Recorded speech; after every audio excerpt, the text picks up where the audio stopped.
சந்திரன் திசையில் கேது புத்தி நடந்த என்ன பலன்? இந்த ஜாதகத்தில் சந்திரனும் கேதும் யாராவது ஒரு ஜாதகத்தில் இருந்தால் அவருக்கு குழப்பம் தீராது.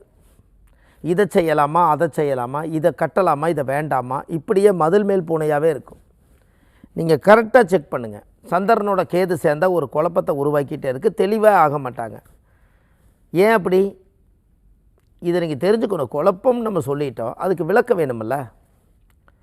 கேது என்பது ஞானகாரகன், சந்திரன் என்பது மதி. இந்த மதி என்பது அறிவு தான், கேது என்பது ஞானம். அதிகமான ஞானம் இருக்கிறதுனால இந்த மதியோடு சேரும்போது என்ன பண்ணலான்னு தெரியாமையே குழம்பிட்டு வந்திருக்கும். அப்போ அந்த சந்திரனோட ஆதிக்கம் நம்ம ஜாதகத்தில் முன்னோர்கள் வழியில் இதை சரி செஞ்சால் தான் அவர் சரியாவார். நம்ம ஜாதகத்தை பார்ப்போம், சந்திரனுக்கு எதுவும் இருக்கும். நான் ஒரு வார்த்தை கேட்பேன், சார் நீங்கள் குழப்பமாகவே இருக்கீங்களா?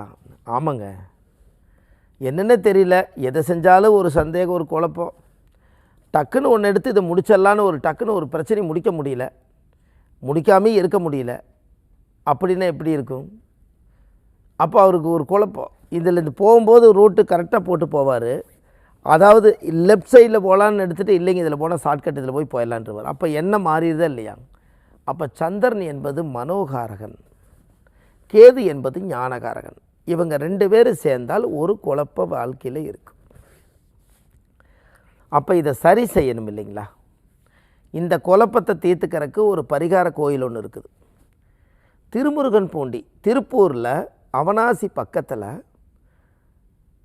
திருப்பூர் மாவட்டம். இப்போ அது திருப்பூர் மாவட்டம் ஆக்கிட்டாங்க. அந்த திருப்பூர் மாவட்டத்தில் அவனாசிக்கு பக்கத்தில் திருமுருகநாத சுவாமி, இந்த திருமுருகநாத சாமி கோயில் அங்கே இருக்குது. முருகரே வந்து காட்சி கொடுத்ததா, சிவனை வந்து முருகரே பார்த்ததா ஒரு ஐதீகம் உண்டு.